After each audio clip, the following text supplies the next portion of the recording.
Bismillahirrahmanirrahim. Assalamualaikum warahmatullahi wabarakatuh.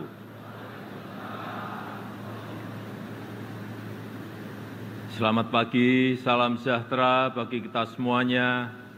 Shalom, Om Swastiastu, Namo Buddhaya, salam kebajikan. Yang saya hormati Wakil Presiden Republik Indonesia, Bapak Profesor Dr. Kiai Haji Ma'ruf Amin, beserta Ibu Hajah Wuri Ma'ruf Amin.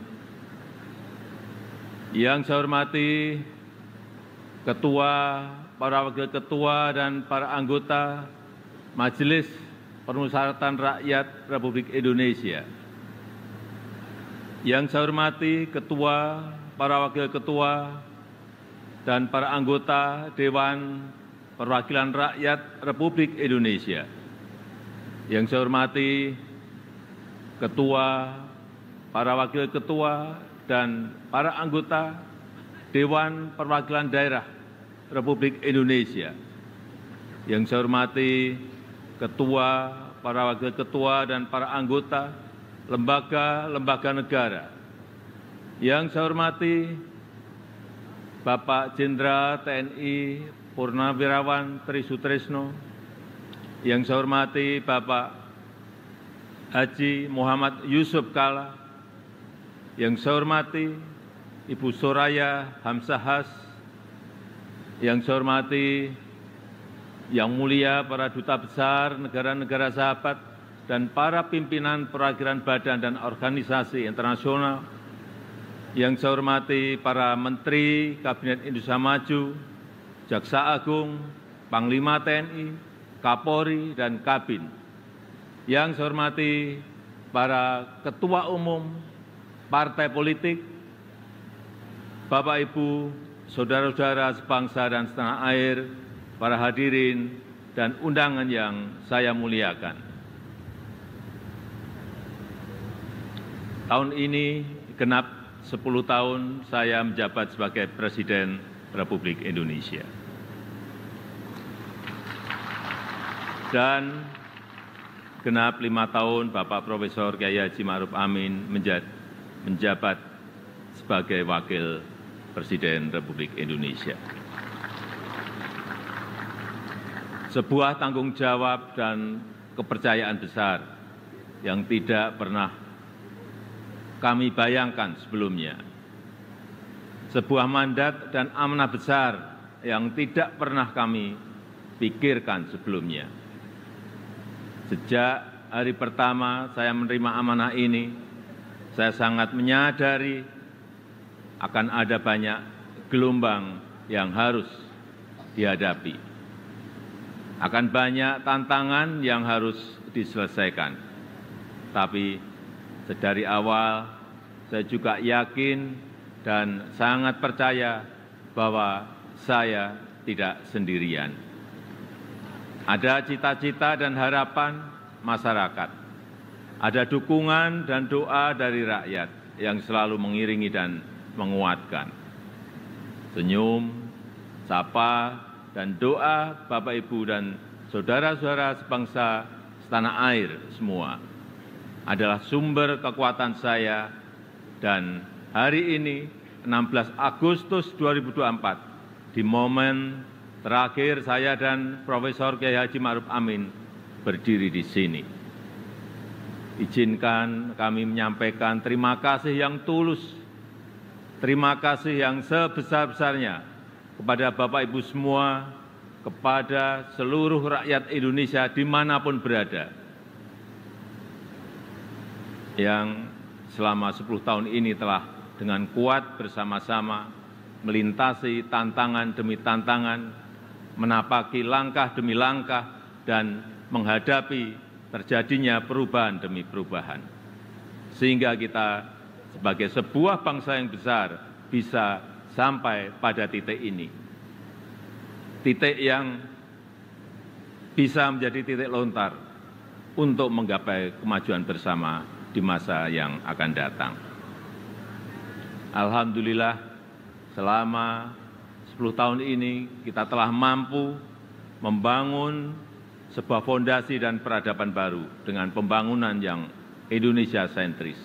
Membangun dari pinggiran, membangun dari desa, membangun dari daerah terluar, sehingga sampai saat ini kita telah membangun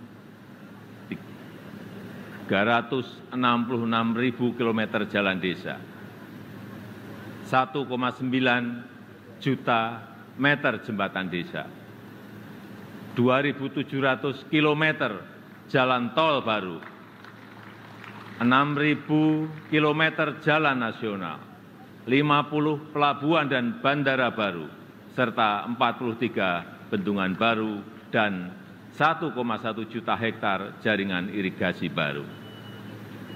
Sehingga kita berhasil menurunkan biaya logistik dari sebelumnya 24% menjadi 14% di tahun 2023. Sehingga kita bisa meningkatkan daya saing dari sebelumnya peringkat 44 menjadi peringkat 27 di tahun 2024. Sehingga kita mampu memperkuat persatuan kita karena akses yang lebih merata dan berkeadilan. Selain itu, ketangguhan kita sebagai sebuah bangsa juga terbukti dari daya tahan kita dalam menghadapi pandemi COVID-19, dalam menghadapi perubahan iklim, dan dalam menghadapi geopolitik dunia yang semakin memanas. Patut kita syukuri, alhamdulillah, Indonesia merupakan satu dari sedikit negara yang mampu pulih lebih cepat, bahkan terus bertumbuh. Pertumbuhan ekonomi kita terjaga di kisaran 5%, walau banyak negara tidak tumbuh, bahkan melambat. Wilayah Indonesia Timur seperti Papua dan Maluku justru mampu tumbuh di atas 6%, dan Maluku Utara mampu tumbuh di atas 20%. Inflasi juga terkendali di kisaran 2–3%, saat banyak negara mengalami kenaikan yang luar biasa, bahkan ada yang mencapai lebih dari 200%. Angka kemiskinan ekstrem mampu kita turunkan dari sebelumnya 6,1% menjadi 0,8% di tahun 2024. Angka stunting juga mampu kita kurangi dari sebelumnya 37% menjadi 21,5% di tahun 2023. Dan tingkat pengangguran juga mampu kita tekan dari sebelumnya 5,7% menjadi 4,8% di tahun 2024. Upaya perlindungan bagi masyarakat ekonomi bawah juga telah memberi manfaat luas bagi masyarakat. 361 triliun rupiah anggaran Kartu Indonesia Sehat selama 10 tahun ini telah digunakan untuk membiayai layanan kesehatan lebih dari 92 juta peserta JKN per tahunnya, mulai dari usia dini sampai lansia yang tersebar di seluruh Indonesia. 113 triliun rupiah anggaran Kartu Indonesia Pintar selama 10 tahun ini telah digunakan untuk pendidikan lebih dari 20 juta siswa per tahun mulai dari SD sampai SMA, SMK di seluruh tanah air Indonesia. 225 triliun rupiah anggaran program Keluarga Harapan selama 10 tahun telah dimanfaatkan untuk meningkatkan ekonomi sekitar 10 juta keluarga kurang mampu per tahunnya.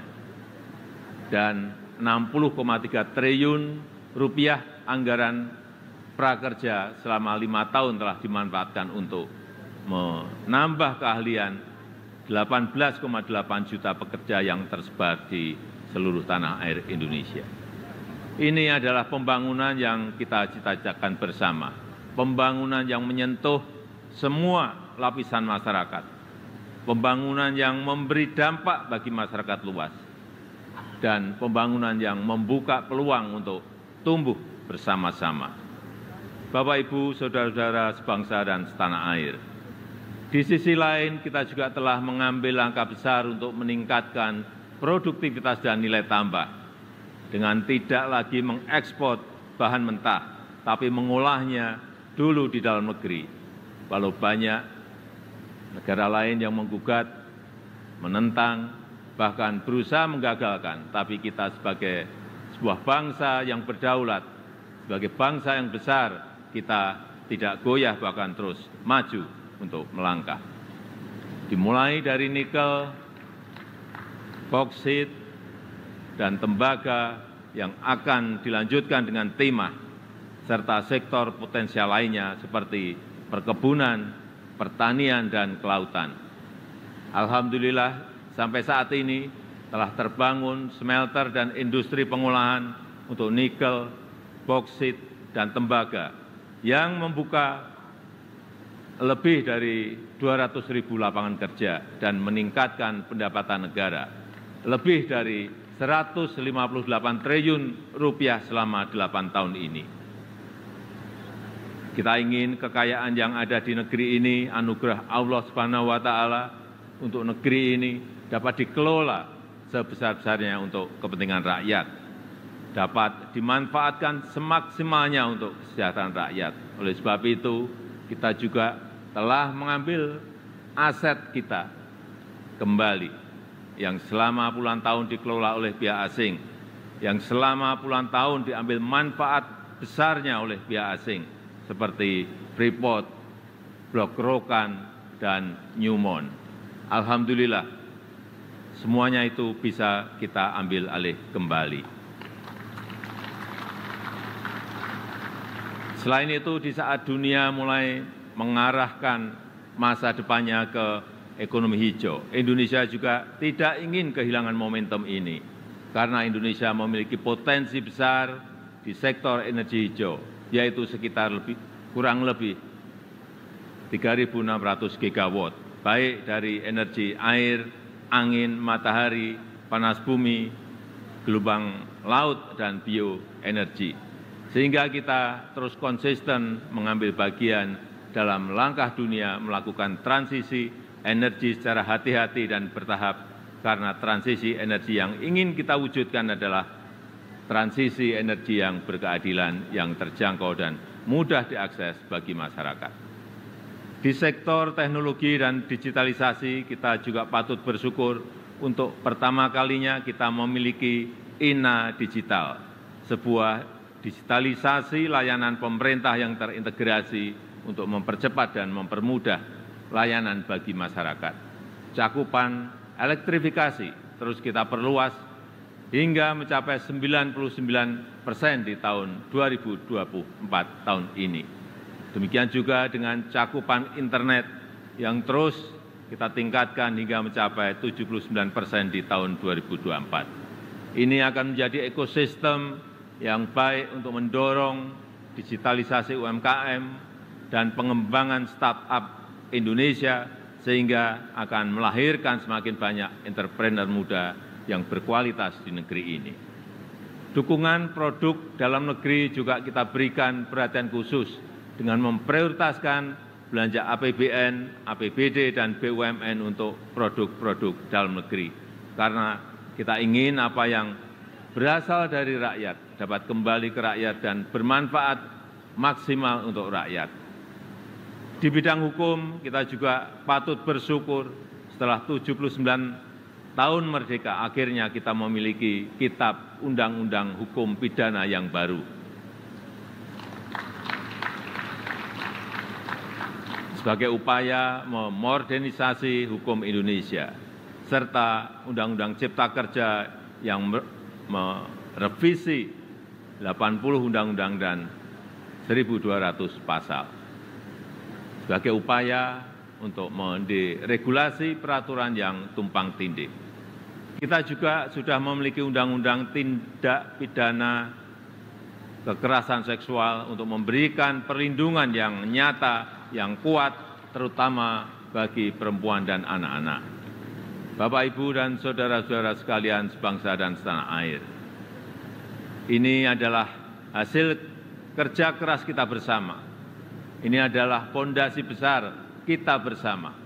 Ini adalah bukti bahwa persatuan kita, bahwa kerukunan kita, bahwa kerja keras dan kegotong royongan kita dapat membawa Indonesia melompat lebih tinggi lagi. Oleh sebab itu, saya sangat menghargai, sangat mengapresiasi dukungan dan kerjasama seluruh lembaga negara dalam menopang lompatan kemajuan Indonesia, mulai dari MPR RI yang telah berperan aktif memperkokoh ideologi negara, memperdalam rencana penyusunan pokok-pokok haluan negara dan menjaga silaturahmi antar tokoh-tokoh bangsa. DPR RI yang telah menjalankan fungsi legislasi, menjalankan fungsi penganggaran dan pengawasan, merumuskan RAPBN 2025 untuk suksesi transisi pemerintahan dan menyelesaikan banyak undang-undang strategis, seperti Undang-Undang Ibu Kota Negara, Undang-Undang Daerah Khusus Jakarta, Undang-Undang Informasi dan Transaksi Elektronik, Undang-Undang Aparatur Sipil Negara, dan Undang-Undang Kesejahteraan Ibu dan Anak. DPD RI yang terus mengawal kemandirian daerah otonom, menginisiasi inisiatif rancangan legislasi, melakukan pengawasan pelaksanaan undang-undang dan perda, serta memberi perhatian khusus terkait agraria dan pangan. Begitu juga dengan BPK RI yang telah mengawasi penggunaan anggaran negara serta memperkokoh kepercayaan dan kepemimpinan Indonesia di dunia internasional melalui keaktifannya dalam organisasi dan forum-forum internasional. MKRI yang telah menangani lebih dari 202 perkara pengujian undang-undang dan mengadili sengketa pemilu, serta Mahkamah Agung RI beserta lembaga peradilan di bawahnya yang mengadili dan melakukan penguatan restoratif justice untuk menyelaraskan kepentingan korban dan pertanggungjawaban terdakwa tanpa melalui pemidanaan. Dan Komisi Yudisial RI yang telah berperan aktif mewujudkan hakim berintegritas dan berkualitas guna meningkatkan kepercayaan dan kepuasan masyarakat terhadap institusi kehakiman di negara kita.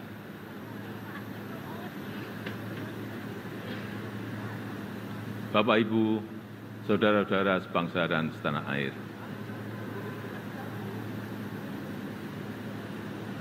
sepuluh tahun bukanlah waktu yang cukup panjang untuk mengurai semua permasalahan bangsa. Saya sangat menyadari bahwa sebagai pribadi yang jauh dari kata sempurna, sebagai insan yang tumbuh dalam keterbatasan, dan sebagai manusia yang jauh dari kata istimewa, sangat mungkin ada yang luput dari pandangan saya. Sangat mungkin ada celah dari langkah-langkah yang saya ambil. Dan sangat mungkin banyak kealpaan dalam diri saya.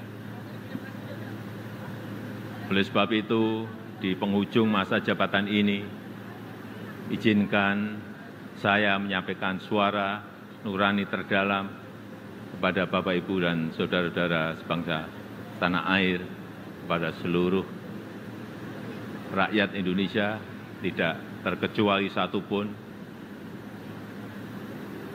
Saya dan Profesor Kyai Haji Ma'ruf Amin mohon maaf untuk setiap hati yang mungkin kecewa, untuk setiap harapan yang mungkin belum bisa terwujud, untuk setiap cita-cita yang mungkin belum bisa tergapai. Sekali lagi kami mohon maaf. Kami mohon maaf.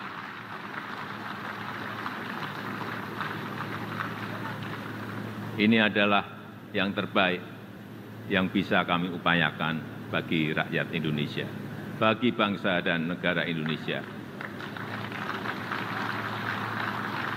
Saya tahu bahwa hasil yang kita capai pada saat ini belum sepenuhnya tuntas mencapai hasil akhir. Belum sepenuhnya sesuai dengan harapan dan keinginan Bapak Ibu semua. Namun Saya yakin dan percaya dengan persatuan dan kerjasama kita, dengan keberlanjutan yang terjaga, Indonesia sebagai negara yang kuat dan berdaulat akan mampu melompat dan menggapai cita-cita Indonesia Emas di tahun 2045.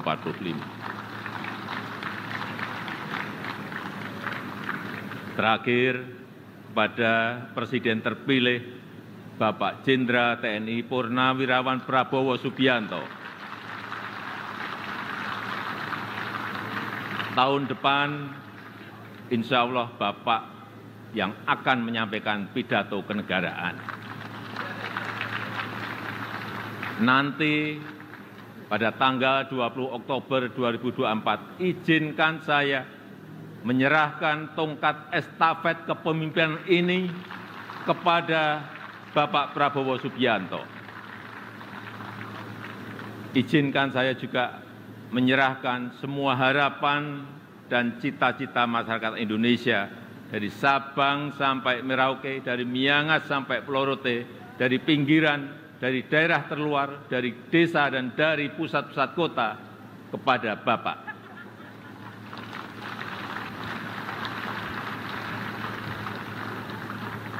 Semoga Allah SWT, Tuhan yang Maha Kuasa, senantiasa memberikan petunjuk dan kemudahan bagi bangsa Indonesia dalam kepemimpinan Presiden Prabowo Subianto pada pemerintahan periode mendatang.